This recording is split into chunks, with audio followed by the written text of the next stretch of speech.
Hey everybody, welcome back to the Quantum Show Ghost Week. As normal, sound check please. Let me get a sound check. I want to make sure I can be heard. Let me get a sound check. Put it in the okay. Put it in the yeah. I'm monitoring over on the phone over here. So let me get a sound check please. The phone says I hear myself okay. Okay. Good deal. Welcome back to the Quantum Show, Ghost Month. I'm keeping the lighting like it is because, believe it or not, good lighting means more data, means more lag. So, and I'm unfortunately on a Wi-Fi connection. That's all I got right now. So, uh, yeah, it's Ghost Month, and I'm gonna talk about a little thing that happened 2 days ago here in my bathroom. Right?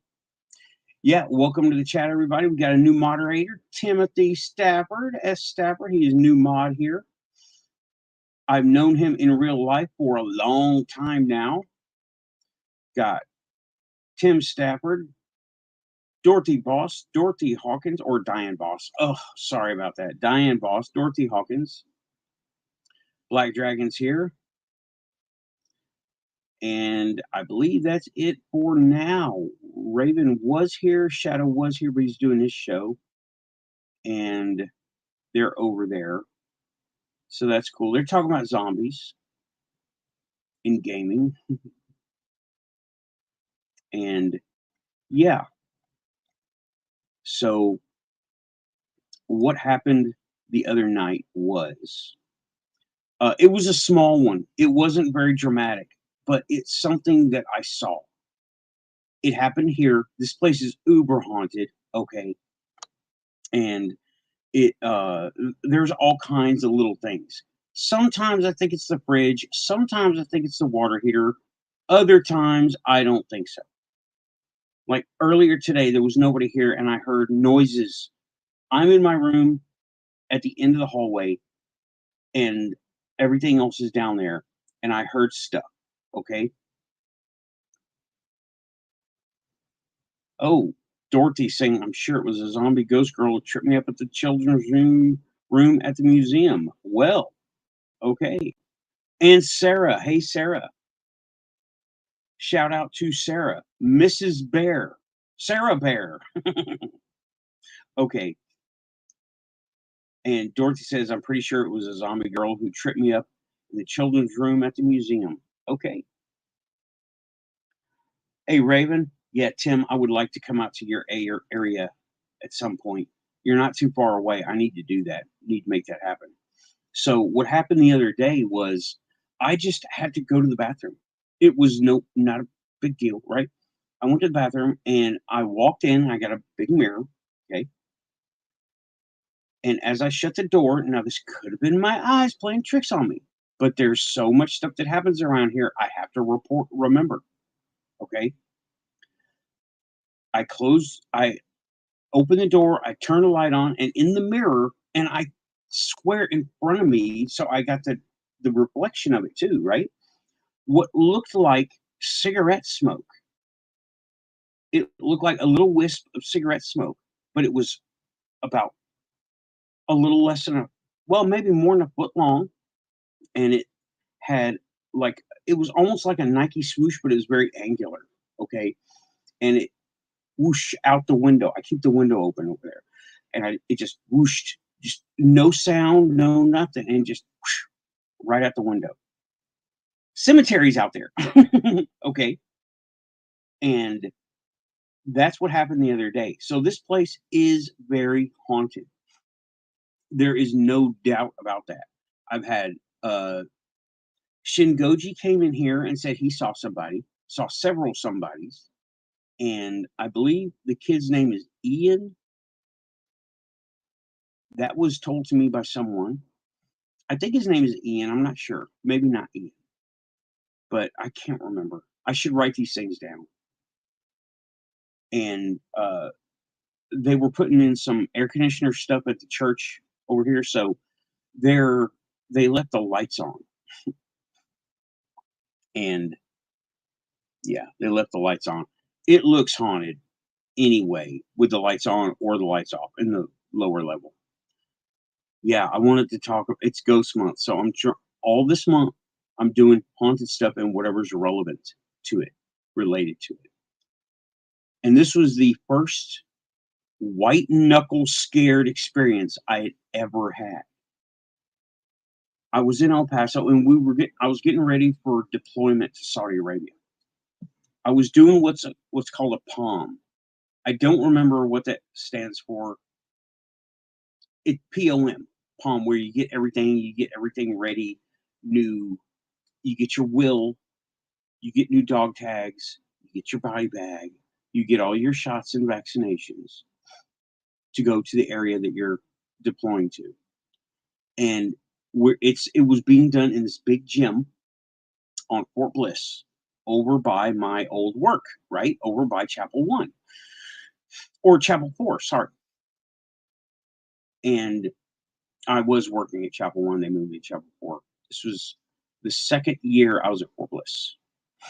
So, hey, Cindy, welcome back. Ben, welcome back. Telling a story about my first white knuckle scared experience. And this is demonology, okay? This is demon related. You reserve your own opinions. Okay, if you're here, you're quantum. Hit like and subscribe. If you're here by proxy quantum is still quantum. Alrighty then. And getting on the story, I was over in Fort Bliss, and we were going through this pre-deployment readiness thing where we were getting our paperwork all ready. And I was in line. There was a whole bunch of us there, okay, like 300 people in one part of the unit there. And I had just discovered Wicca. All right. I don't do Wicca specifically any longer. I do general paganism, right? Non-denominational paganism. And I had been Buddhist. So it had been I just discovered Wicca. I had been practicing Buddhism since I got to Fort Bliss. I discovered it. And by the way, 2 years is nothing for a Buddhist. Okay. It was the end of my second year at Fort Bliss. And I had been learning Buddhism for 2 years, just discovering Wicca. If you heard that, that was my phone telling me I had some kind of message. Yeah. Anyway, everybody's doing haunted stuff. It's Spaced Out Radio talking about vampires. Okay. And we were at this big 300 guys, 300 people getting our shots, doing our stuff, getting everything ready, right? And there was this dude standing either in front of me or behind me, and I saw he had his pendant on. And I had a pendant on. I'm like, hey man, nice pendant. I like that. He goes, thanks. It's Celtic shamanism related. Hey, Lunar. Also, he was telling me about how he was doing Celtic shamanism, and he had been doing it for a handful of years. And that who I was, what I was doing. I was a chaplain assistant. I was pagan. I just discovered Wicca, and I grew up Buddhism. I grew up, practiced Buddhism, told him the story. We hit up. He invited me over to his house for dinner. He told me his wife was possessed. I'm like, Now, logic, okay? I debunk on the fly. I'm skeptical at the point. And he's in my unit, so he's one of my guys that I have to report to the chaplain for counseling and anything like that, right? Because I'm thinking he's crazy, schizophrenic, she's schizophrenic, and they're both living in their bullshit at this point in time, right? They're lying to themselves. They're denying themselves and deluding. They're living a delusion. So I'm like, okay. And he invited me to dinner. I'm like, sure. And a few days. And I went over. Now they lived on the economy. right? That means they lived in regular rental housing. They didn't have army housing. They weren't in the barracks. They lived on the economy. They had their own place in a trailer park. It was a trailer in a trailer park. And okay, note, this dude is a big dude. We're all army built people, right? He's real tall. He's almost a head taller than me. I met his wife, this very thin, short Mexican woman, about yay tall. Okay. Now remember, he's this tall, she's this tall. That's an important point. And he's built like burly built. So we go over there and we're in the living room, and it's, if you're not familiar, it's a skinny little room, longer. The kitchen is just another part of the living room out over there with a little where the floor changes, right? You got the oven, the sink, and all that. And the sink is against the far wall with a window there, right? In the living room, little light table. We're talking about gaming and we're talking about army life in El Paso. And then she brings up she's into demonology. I'm like, oh yeah. And I'm like, observing, this is it. This is what I'm here for, right? I'm wanting to be friends with these people too. We're friends. And she's on a couch, I'm on a chair, he's on a chair towards the kitchen, right? Just like kind of in line with the couch. And she's talking about it, and she is all about, and there she's really into it. Now here's something about demonology. Okay. The more you know about it, the more you're interested in it, the more it sinks its hooks into you. It really does. That's the way demonology kind of works. It's one of those things where the less you know, the better. And you don't want to know too much, because then you get obsessed, first of all, then you get not possessed, but oppressed. You get obsessed, oppressed, and then that can lead to possession, right? Let me get this banner out the way. All right, now I know sound check is good. And she was clearly obsessed with it. Okay, clearly obsessed. So we go over there and we're talking in the living room, talking about stuff. She goes, "Hey, I'm into demonology. Why don't you look at the forums that I'm in?" Because this is dial-up internet days, right? This is back in the day, right? Tim's saying the more you know about them, the more they can be stuck in your head, right? That's absolutely correct. And you got to know, you don't got to know them. You got to know you. Okay. You don't got to know them. You got to know you. It is a weird little thing about it. Okay. Knowing too much about them puts them in your head. Yeah. Yeah. That's right. Obsession means they get their claws sunk into you. Okay. It's one of those strange things that happens in the mysticism circles. Okay. That's absolutely true. And she takes us into this little second bedroom right down the hallway on the right, little second bedroom. Now I gotta set up the area too, right?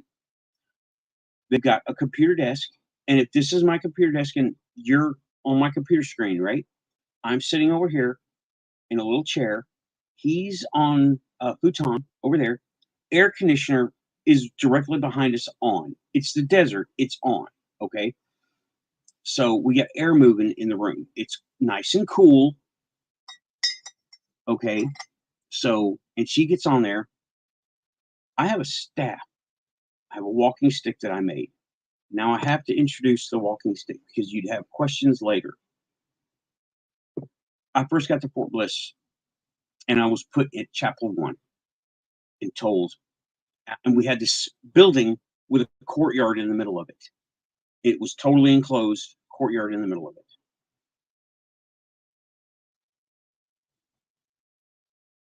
Dorothy is saying, one guy on The Secret, I believe you're referring to the TV show. What you think about, you bring about. That's correct. That is kind of a manifestation. Okay. So anyway, I was they had functions over there. I'm in charge of cleaning a group of buildings, and this one needed. It had been grown up. They hadn't used it in a while, and they had to clear it out. So they told me clear out all the bushes and stuff, get ready for use. I'm like, right on. Yes, sir. I'll do it. There was a tree. There's an oak tree in there, and I had to cut it down. I don't like cutting down trees. Okay, but I had no choice. At this point, I was doing hardcore Buddhism research and learning. So I'm on church ground, meditating and basically chanting inwardly while I have to cut this tree down. And I cut it down. And at the end of it, I got close it in. I had a little hand saw. I got impatient and tried to break it off. And of course, it didn't break off. It's a living tree, right? It broke like that. Okay, it broke like that, and it had a light little tiny little split. Okay, hey Samantha, drive safe. Had a little split, and it was, and I started cutting it here, tried to break it off, cut it here the rest of the way, right? So it wasn't a perfect cut. And then I got called away. I was bagging stuff up, cleaning up, got called away, and that project stayed gone for about a year. The tree seasoned, okay? It was sitting in the desert, and it seasoned. Now, come from holy ground, chanting, thanking, and apologizing while cutting it down. And then I worked it, right? I cleaned up all the branches. I got to where it was a good walking stick. It came up just above my waist.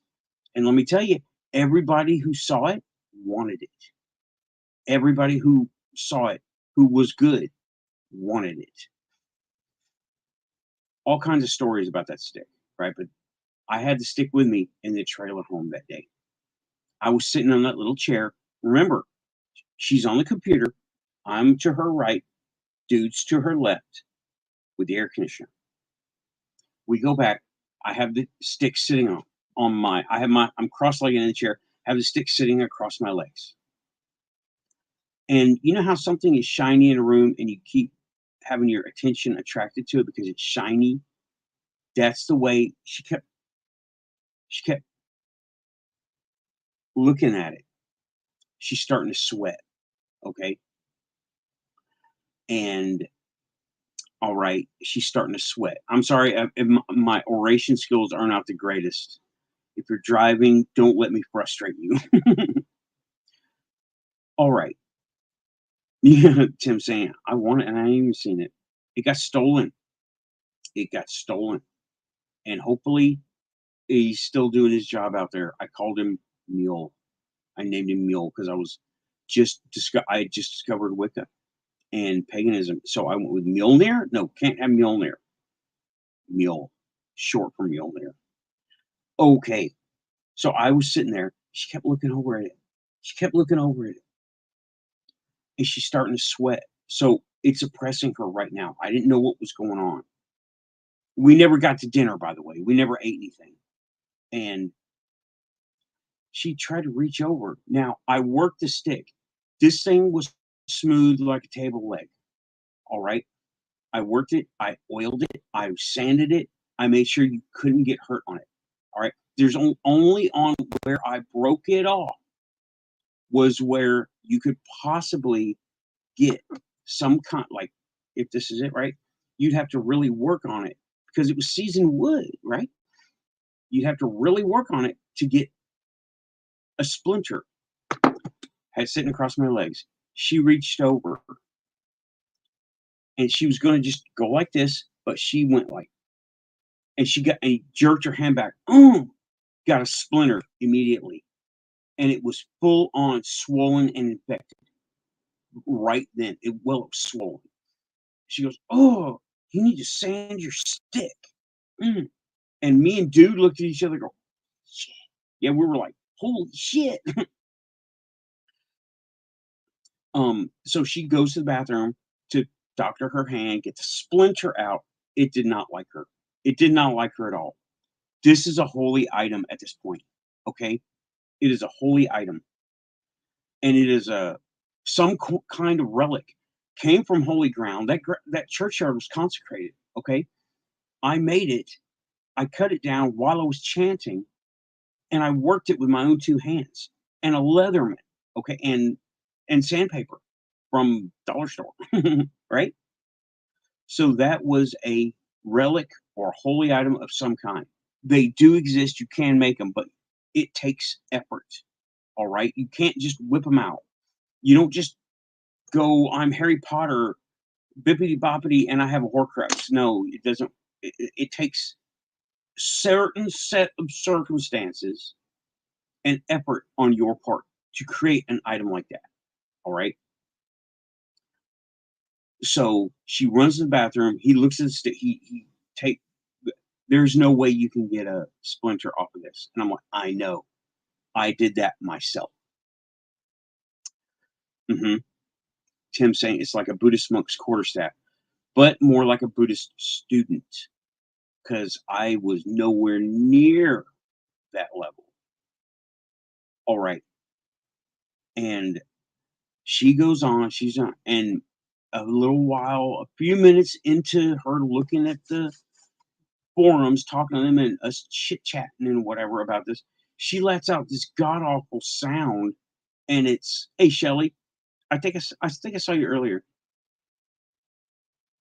Okay, no problem, no problem. Thanks for listening. Welcome back to the Quantum Show. She makes that god awful sound of just, and oh, and you can hear her throat. She's sweating, and her throat is starting to close up. You hear like an allergic reaction, right? Just a little bit. Like, she's starting to wheeze some, just a little bit, but she makes this god awful sound. And this is a big desktop computer, so she just and stays there for like 2 or 3 seconds before me and him go, oh shit, let's get her to the couch. Okay, we get her. We move the table out of the way. Right, it's just a little. It's not a big nice table. It's just a little coffee table. Move the table out of the way. We get her sitting on the couch, give her water or whatever, and she starts having more of that wheezing and sweating bad now, right? And it's not friendly. I'm like, oh, are you okay? Okay. Are you all right? But we get back on the subject of demonology, and that's not a good thing. Now, at this point, know this much of me, but I've been growing and I didn't realize it. Okay. And we're talking about it all of a sudden. Okay. She takes on a different, now she's sitting on the couch, cross-legged, okay? Cross-legged on the couch. And she just takes on this air. Her whole aura changes. I didn't know what I was noticing. I thought, I'm still thinking this is all bullshit, okay? She's fooling herself. She ate something wrong earlier and it's just catching up to her. Or, I'm being very skeptical. And she is just, she's Mexican, so she's got the accent. She starts talking. Her accent changes, and dude's trying to say, "This is it. This is what I meant. This is what I was telling you about." And her accent changed. She starts talking trash. Starts talking the worst insults to me. Everything about me, my family. Seems to know things about me. Talks and I'm the new target, right? He apparently had something going on where he was protected because she was focusing on me. And okay, it was saying the worst things about my mom, my sister, my brother, my dad, everything about me, how I'm a loser and everything, all the stuff they say in the haunted demon shows. Okay. Everything, she's putting it out there. And I'm like, Also says, it won't give me your name, won't give me the name. Also says, I'm thousands of years old. This world will die in a fire and all this evil devil shit, right? All of it. You imagine it? She said it. And I'm just, and I'm still, this is interesting, but I'm still skeptical, right? She's still, this is schizophrenia so far. There's nothing showing that there's anything more than schizophrenia going on, except for knowing shit about me. Of course, you can get lucky sometimes and guess stuff, but a lot of the stuff was, I'm starting to believe, okay? And I'm trying to keep up talking shit to this thing, but it's not working. Point, counterpoint, point, counterpoint, point, counter. And it's just, I got no ammo, right? I got nothing to grab onto. Okay. And I realize I'm going to have to try a different tactic. This is not working. And my little light comes on. I didn't know what it was at the time, but my little light comes on. Oh, and one thing she said was, why do you bring a weapon here? If you swing it, you'll only hurt, what's her name? I don't remember her name. And I'm like, it's not that kind of weapon. And she's like, you're a loser. I'm like, And then talk shit, talk shit, talk shit. My little light comes on. I got to change tactics. I start to tell it, you must be lonely. There's no one like you. You can't tell anyone. You don't have any peers. You're all by yourself and you got no one to talk to. You're in a world full of people you can't relate to. And and it starts to get upset. Now, up to this point, it's being slick and smooth. Now it's losing control, right? Do not pity me. And she all of a sudden breaks down. She pokes out and she looks at me and with this fucking weird expression, okay? Her accent is back. Help me! She's saying, help me, help me. And I'm like, whoa, what the fuck? And then dude's back, right? All right. Now that my light is fully turned on now, okay? As much as I've got it, I don't know what it is yet, but it's on.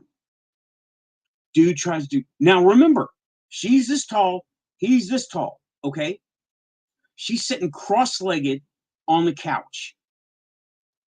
We're in the trailer home, kitchen's over there. She goes, he tries to like give her a glass of, he takes a bottle of water on the couch or something and tries to go give her a hug.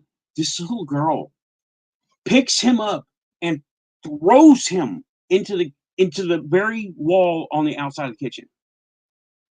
Throws him fully through the kitchen, right? That took me days to justify in my head. I did not believe I just saw that. It was one of those filters kicked in. I did not believe I shoved him. I mean, his legs were in the air, flailing as he arced into the kitchen, and he landed, boom, against the wall where the sink was, on the counter. And I'm like, and I look down, white knuckles, okay? Whew. I remember this stuff, y'all. It's not as trippy as a cemetery, but still, it's pretty damn trippy, right? And I look down, and my hands are like that. And I'm like, yeah, I'm really sorry for you. And it breaks down. She's crying. Then he's this big, okay? I go over and I sit next to her and I touch her arm. It's gone. Whatever it is, it's gone. She is broken down, crying. Her whatever makeup she had is just streaming down her face. And well, that was it, right? That was it. We all got better. She's super embarrassed. She's recovering from it. She's super embarrassed. And yeah, this was my first, Tim, this was my first experience. Yeah. My first scary experience. I don't know if I had experienced demons up to this point, but this one was in my face, right? It didn't manifest outside of her. The cemetery guys did. The cemetery guys manifested right in front of me. But this was the first time this, and I didn't know much about demonology, right? I knew more about me and my disciplines. I think that's why I was able to deal with it, and he had it on his mind, and he was having to. I don't know. I've dissected it so much over these years. That was literally 20 years ago. Okay, and it was the scariest thing I'd been through. This is before the sniper, the bear, the tiger. This was before all of that. This is the first scary thing ever since I left Tennessee to go in the Army. And it was a doozy, okay? This was the scariest thing. Everything up to then had been minuscule compared to this. And we discussed how to get rid of it. We discussed how to bind it. And a lot of it was constant dark side stuff because what do you do? You know, I didn't know how to deal with stuff back then. Now I know how to deal with stuff a little better. It was seeing this little girl. Okay, now I'm 5'7", right? She was like 5'2", 5'1". And she threw this dude in the air across the house. This was the craziest thing. And I was sitting there, holy shit, not schizophrenic, not schizophrenic. Okay, not schizophrenic at all. And all right, Derek. Hey, Derek. Derek's I guess a game let out. Yeah, Notre Dame. Okay. So she's not schizophrenic for sure. She's possessed. She's got some shit going on. And I started to leave. I went back and well, it was a non-starting event. We never ate anything. And we never all I did was drink Cokes. I was drinking Cokes back then. And that was the end of it. I tried to follow up, and I was like, in my head later on, I was like, yeah, there's no way I'm telling the chaplain this shit. There's no way I'm reporting this. This is some stuff. This is beyond my office. Okay. There's no way. And I never did report it because what are they going to do? I didn't see any good. Here's my mindset. I didn't see any good going to come out of it because the Army don't do exorcisms, right? She left the Catholic Church. So from what I knew, the Catholics wouldn't have anything to do with her. And shamans are on their own. Shamanistic people, they're on their own. They got their own thing going. They had me. They had me and me only. And I was going to bring them to the circle's attention, the coven's attention. But they didn't want anything to do with me after that. Nothing. They wouldn't take my calls. They wouldn't talk to me in the unit. After formations, dude wouldn't talk to me for a minute, ever again. They blocked me as much as you could block somebody in the 90s, right?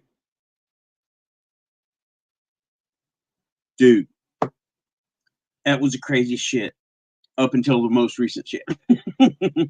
Okay, that I had never, and I was a believer at that point. There was no way. There was no one to report this to the coven, but they didn't want nothing to do with me. And there's a set of morals you got to go by.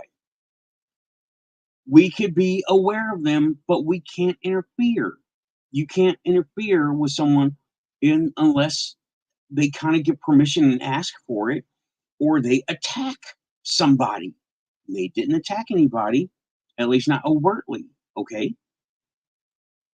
And so what was I supposed to do? I honored their wishes and don't go around. Now I know better. Now I know better, and I have resources on who to talk to about that kind of thing, because that was definitely over my head.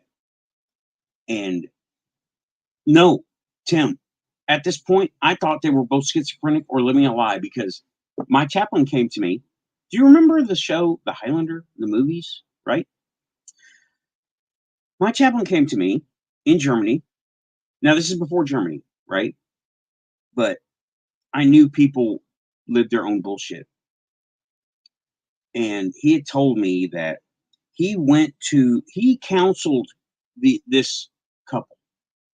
He counseled this couple, and they had gone into this some kind of cult, okay, where they believed they would meet up, fight each other to the death, and going to become an immortal, like the movie or like the TV show. And I was like, yeah, I hope you took care of them, sir. And I don't remember that conversation, but people tend to live their bullshit.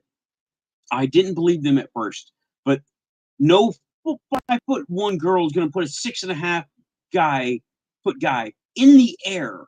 Okay. I was definitely a believer then. Up to that point, I had to remain skeptical because that's what I've been trained to do. And after my little light came on, that little light don't come on for nothing. Okay. For a small thing. It comes on. Now I can control it more. But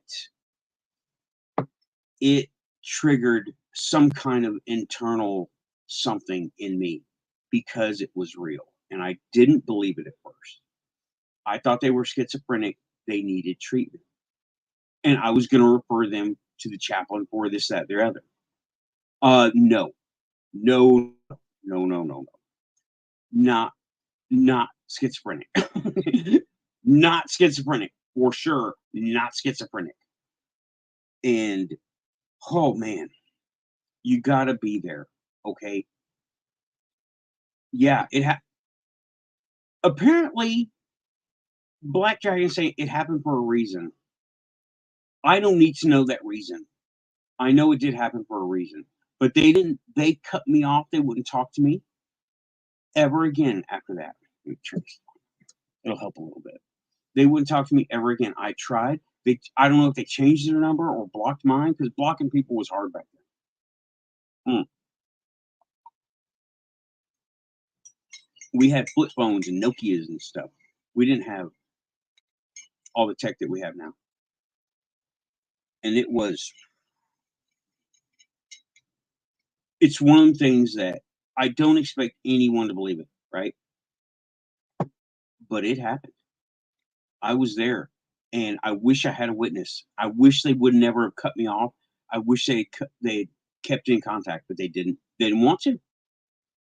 I was persona non grata at that point because I knew their dirty secret. And something I learned about people who are into demonology is they guard. It's their biggest secret, and they don't want anyone to know about it. But they want certain people to know about it because they want to bleed them. I was not bleedable. I was not a good food source, I guess. So, no. Well, Tim saying, it happened so you could one day host a quantum show. Yes, Cindy. I was scared up until that point. Then I was nervous. I was nervous the whole time. But I was scared right then until that light came on. Right. Right.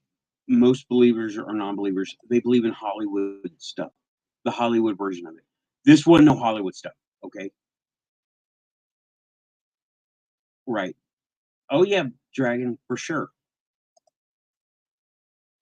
I believe I was there. I got no problem believing it because I was there. Like, nobody wants to believe me about the cemetery either, but I don't even care because I'm not going back. That's for sure. And unless super skeptic wants to go out there with me, okay, and he wants to taunt, and he wants to do all this stupid shit and act like he owns the place, then I'll go back to the cemetery. But no chance in hell, okay, am I going back there myself. Not even in the daytime. I don't go back there in the daytime because that is their area, and they have made it very clear to me. Yeah, they'll keep being good neighbors now that I did the offering, but they don't want me back there. mind my own damn business. Yeah. I'll go back there with a skeptic. People say, well, it can't be quantified scientifically.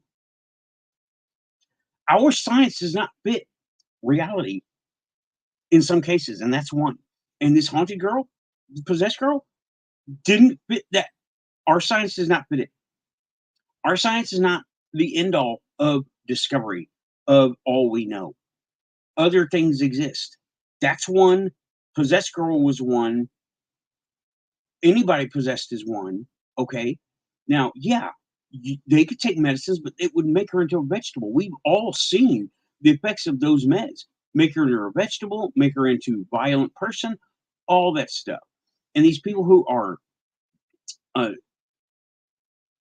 people who are taking these meds, they're given meds. They're saying they have voices. I know this kid. Currently, I do know the person. I know his son. He's in mental treatment for hearing voices.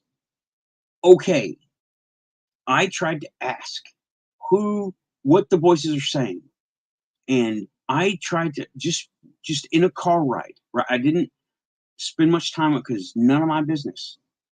Dude's from Canada, and he lives in Kentucky now.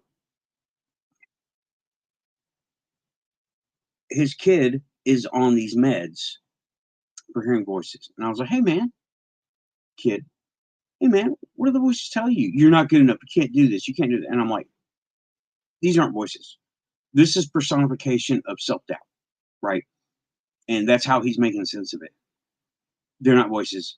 And I told the kid, that's in my head. I told the kid, you tell them, I bet you can't prove it. Tell them, I bet you can't prove it. Can you do it? Argue with them, right? Just in his head, argue with them.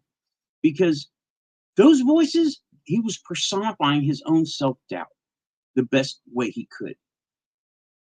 And not in feelings, but the feelings in his mind was translated into words, into kind of like, an inner voice, okay? And dude was in the military too. So he knew I told him I was a chaplain assistant and I had a lot of experience helping the counselors. So I told him what I thought was going on. I'm like, dude, I don't think he needs meds. I think he needs counseling. He needs to come to terms with these things. We have voices in our heads too, but that don't make us crazy. We talk about ourselves to ourselves. That is personification of doubt. And we do that. We all do that. We all look at ourselves in the mirror and give ourselves affirmations, or on a bad day, we're telling each other, oh, you suck so bad, and all that. I'll do that. Okay, Tim, that's a different one. Okay, that's a different one. I think you and I have some kind of channel that we're actually communicating. I just have to I can turn mine off, and for some reason they run away. Yeah, Lunar. They told me they want a party. Okay, party. Party with Amy. Shout out, Alien Girl 111. The bodies, the documents, the craft. Tastes like disclosure. Oh, yeah. Mm.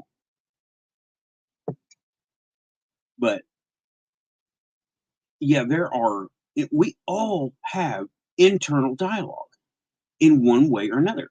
Some of us put it into words. Some of us put it into pictures, feelings, colors. You know, that's where we get, oh, I'm feeling blue today. What does that mean? It means I'm not feeling so great. Or I'm seeing red. That's the color of the stuff, right? Or he's yellow. That means he's scared. Okay. We associate those, that's that. That is, I mean, this is basic stuff, right?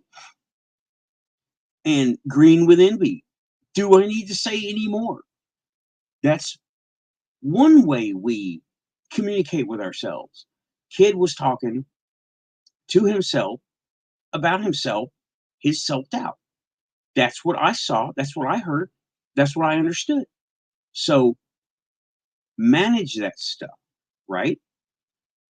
Ask those voices for, well, be helpful. Don't just put me down. you're gonna have criticism, you better come up with a solution, right? And no, Black, that makes you hungry. Hey, Scott, welcome back to the Quantum Show. Hope you heard the story, man. Possessed girl in El Paso, Texas. First time I had white knuckle fear in an encounter. I had no equipment. All I had was me and my stick, my staff, my walking stick. It was insane. Even now, if I was to come across something like that right now, it would, I mean, it, we have instincts and little triggers that make us, I'm talking chemical triggers that make us scared, energetic triggers that scare us. This was one, okay? In the cemetery, it happened again, but I wasn't consciously scared. I was being made scared. And but this girl, I was expecting her to float or something, right? Stuff was insane, and science won't explain it. They deny it. Science denies stuff like this. It never happened. She was schizophrenic. You didn't take a good report. I am not taking a report on that. No good would come of it, because 5'1" girl does not throw 6'7" dude across a house, and that's just normal, okay? No. While she's having an allergy attack. That is that's the she's schizophrenic having an allergy attack with superhuman strength. Sure, buddy. Okay, sure. That's what science would say. And mm-mm. Mm.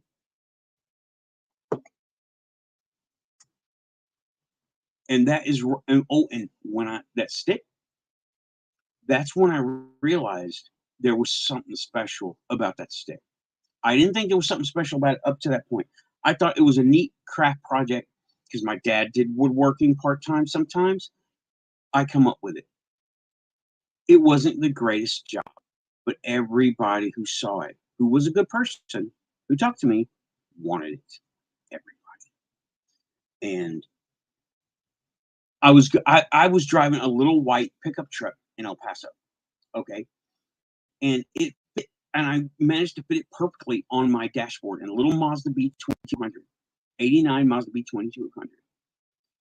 Yeah, chat is lit tonight. I'm glad. We got 16 people right now. We topped out at 17 a little while ago. Welcome back to the Quantum Show. If you hear your quantum, hit like and subscribe. And well, I put it in the dashboard. I made it fit, and it sat there perfectly, like it was made for it. I went through the drive-through of the Burger King on post, and the lady civilian that was working it saw the stick on the dashboard. Oh, still recovering from the chills, y'all, because I relived that stuff. Every time I think about it and I tell it in a big way like this, I relive it. Oh, tears and everything. But I was going through the drive-through, and this lady saw the stick on there. She goes, "Hey, give me that stick." I'm like, "No, that's my stick. You can't have it. I'm sorry." She goes, "Yeah, well, I gotta walk home, and there's this dog on and I'm worried about. Well, I gotta walk home, and I'm worried about stuff." Well, I did have something. I had Tim. You're gonna realize what this is. This is an ADA thing. I had a grounding rod that was thrown away because the threads on it were fucked up, right? And I had it behind my seat. And I just reached back. I'm like, "Hey, you know what? I'm not going to give you this stick, but I'll give you this." And it's a like a 3 foot or 3.5 foot copper bar with a threaded thing on the end of it. And it was kind of loose, jangly, but the threads were messed up, so it was no good anymore. And they were going to throw it away. And I was like, parts is parts. Didn't know what I was going to use it for. I gave it to her. A few days later, I went back through, and she told me, "You know what? You're the one that gave me that. You got the stick. You remember when you gave me that copper bar?" That she called it a crowbar. It wasn't a crowbar. It was a grounding rod. Really expensive, by the way. But hey, Zach, and she says, You know what happened? I was walking home from work. This old black lady, right? I was walking home from work, and this big dog came after me, and I whacked it with the stick, and it ran off. I'm like, right place, right time. I was put here for you. She said, thank you. I said, thank you. And I'm like, I'm glad you're okay. But this is my stick. But something was meant to be, I was meant to give that to you. I realized it then. We're put in places that we're meant to be, right? Got about 9 minutes left on the show.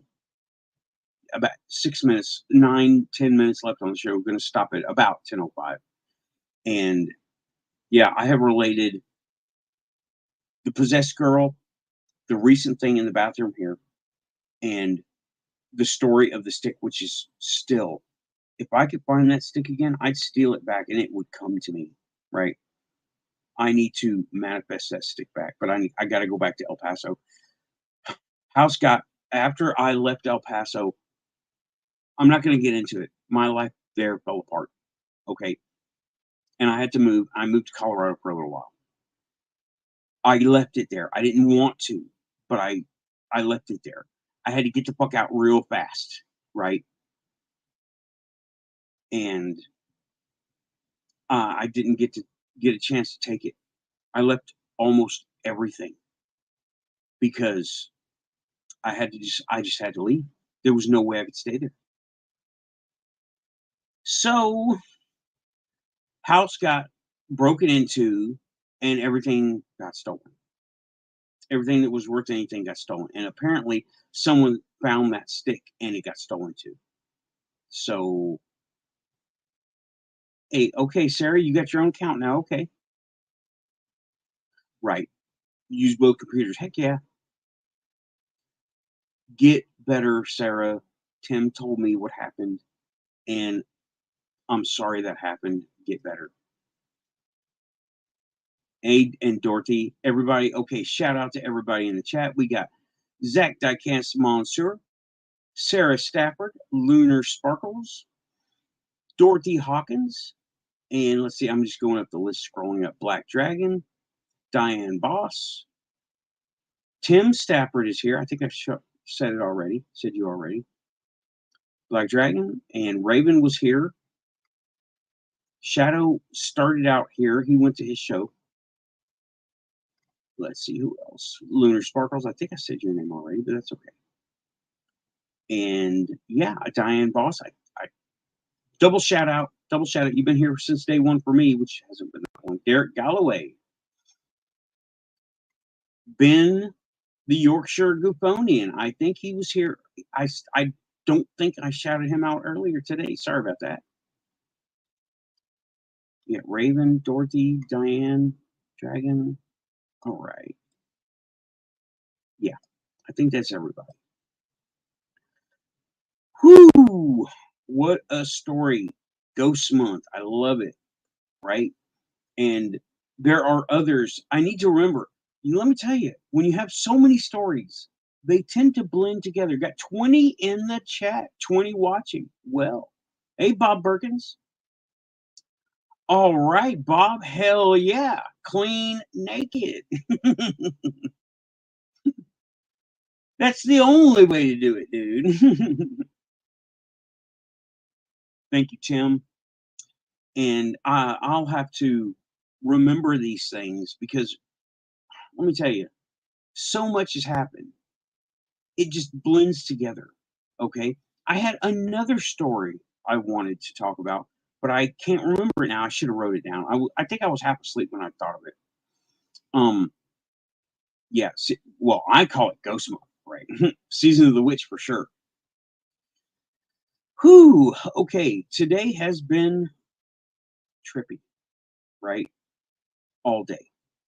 And I heard noises in the house. I hear noises in the house every day. What else is new?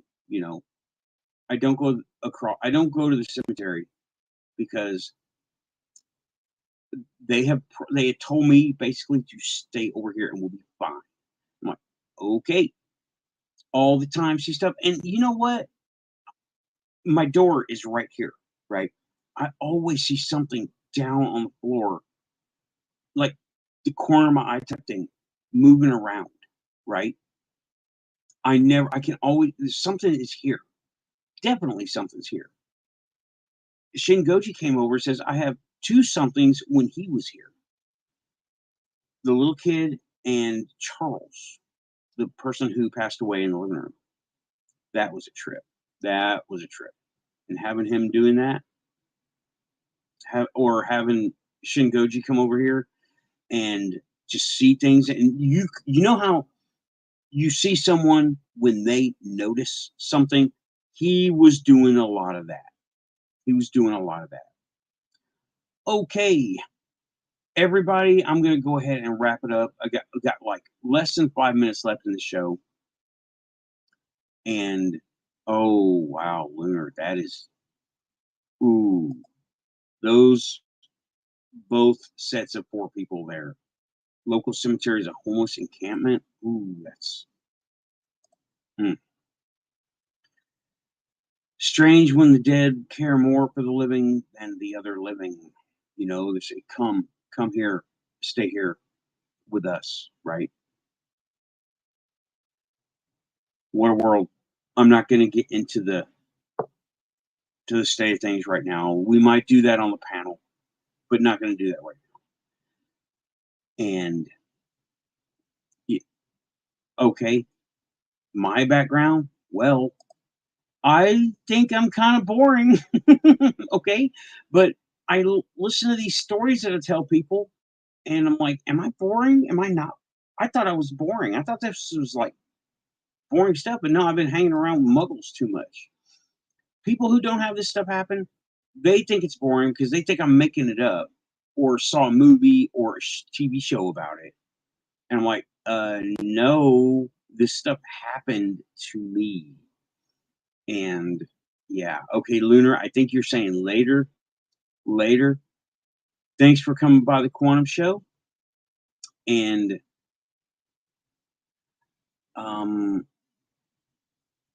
okay, Bob, I don't understand what you're trying to say. But that's okay.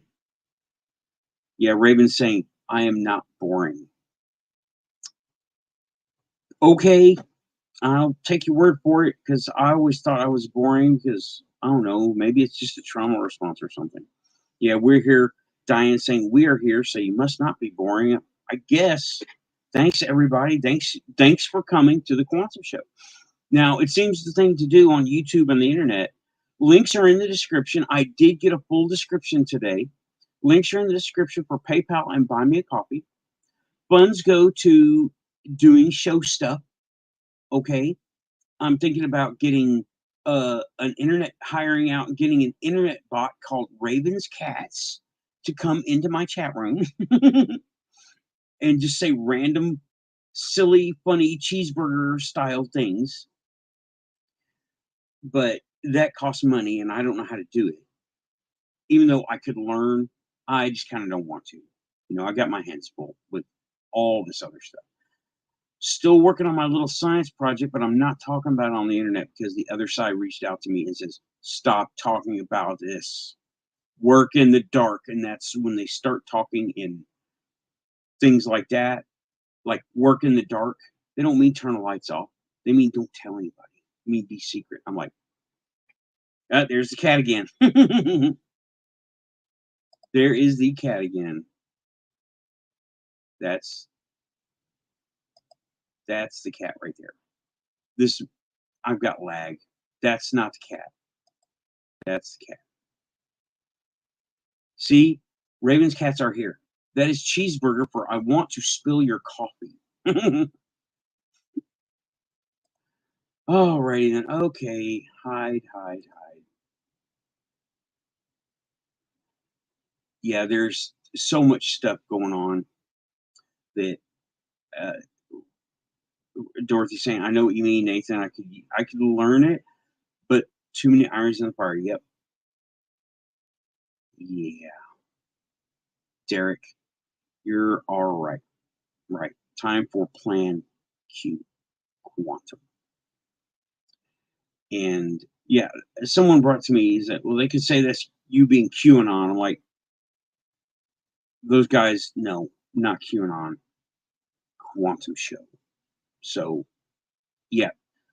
Okay, that is first hour. Links in the description. If you want to throw a buck or two to the show, awesome.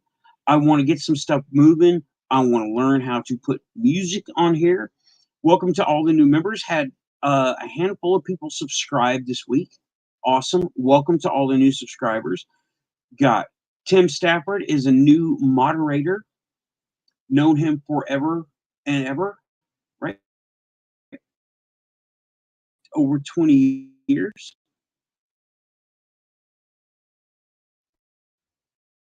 This is okay. Let me close my extra window out so I get rid of that kind of lag.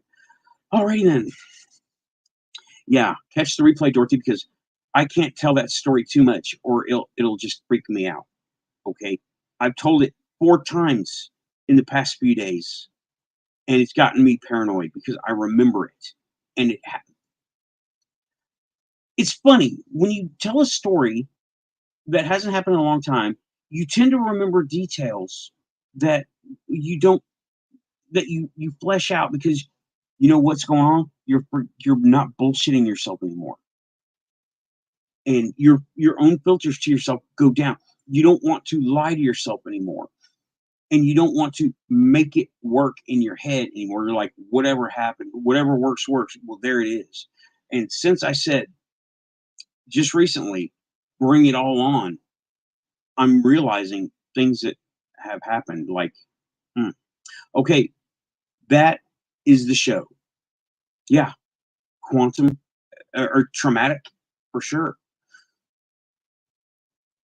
Kind of traumatic, yeah. All these things. It was the first time I'd had something. All right, anyway, sorry, excuse me.